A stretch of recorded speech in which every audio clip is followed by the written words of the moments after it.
Hello, नमस्ते. कसे आहात सगळे? छान ना? मी पण मस्त आहे.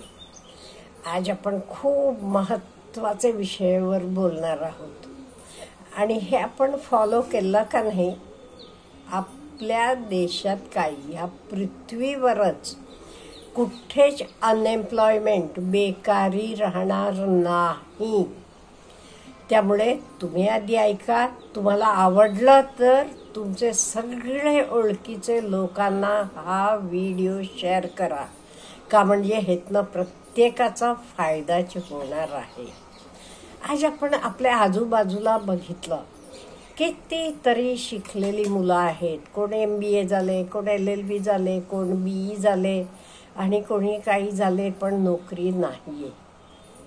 हे मी आधी एज्युकेटेड लोकांचं बोलते, का म्हणजे एज्युकेटेड लोकांमध्ये अनएम्प्लॉयमेंट जास्त आहे आणि अनएज्युकेटेडमध्ये खूप कमी आहे. त्याच्याबद्दल नंतर बोलू. आधी आपण एज्युकेटेड लोकांमधले अनएम्प्लॉयमेंट कसं आपण नाहीसं करू. बघा, मार्क माय वर्ड्स, कसं हे अनएम्प्लॉयमेंट आपण नाहीसं करू ह्याच्याबद्दल बोलणार आहोत. आता सपोज एखादा मुलगा MBA झालेला आहे आणि म्हणतो नोकरी मिळत नाही, नोकरी मिळत नाही. आता सांगा, त्याला विचारा, काय तुझ्या अपेक्षा आहेत बाबा? तो म्हणेल, हो, महिन्याला ₹1,00,000 तर पगार पाहिजेच की, MBA झालोय, मिनिमम ₹1,00,000 तरी पाहिजेत.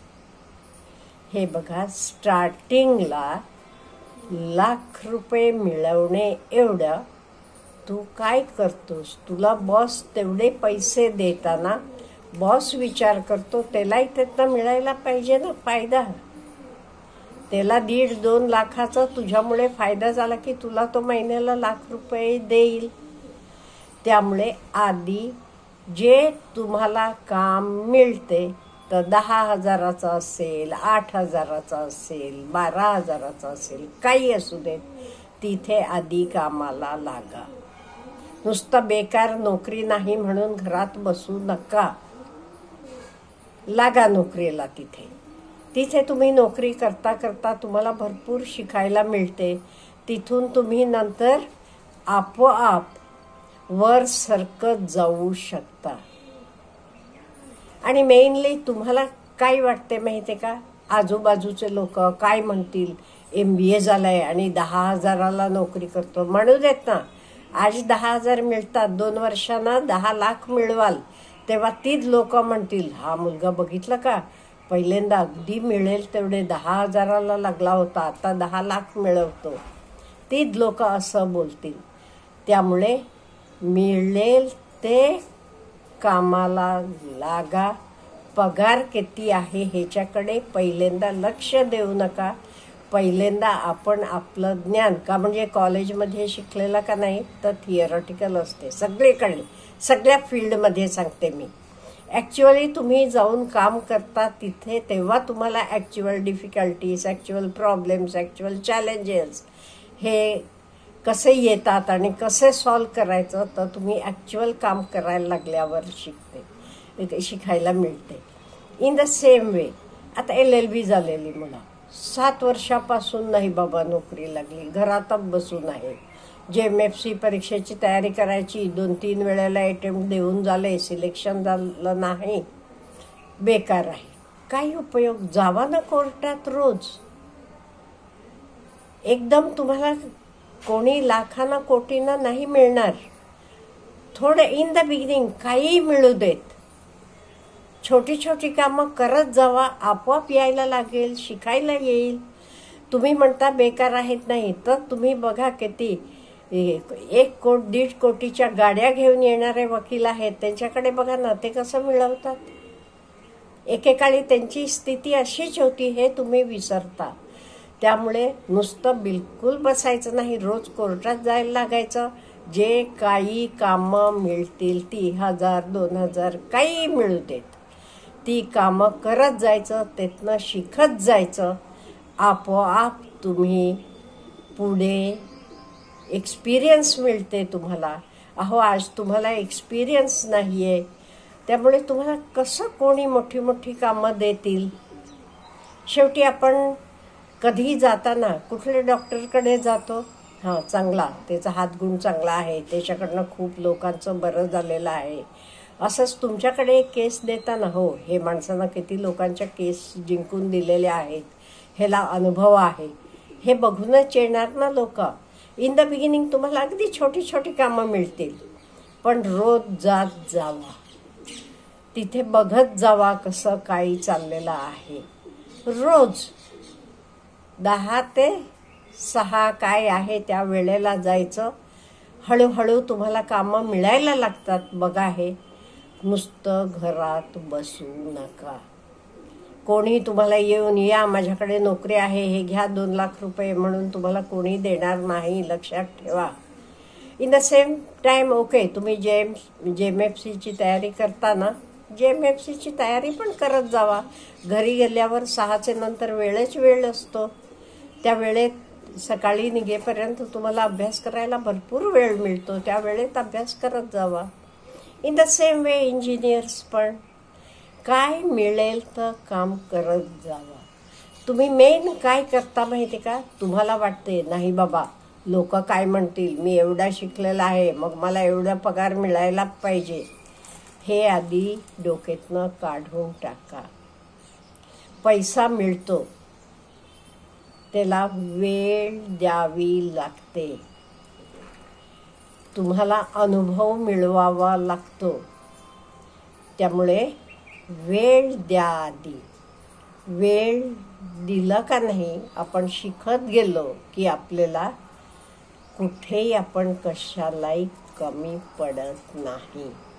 हॉटेलमध्ये वेटर म्हणून लागलेली मुलं थोडे वर्षानं स्वतःचं रेस्टॉरंट हॉटेल्स चालू करतात. बघितलंय ना?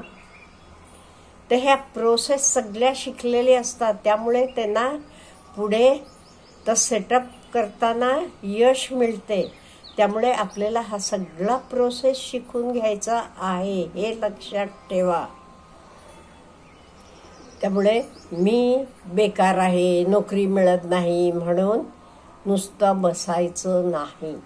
जे काही नोकरी आणि कुठलाही काम कमीचं नाही, हे लक्षात ठेवा.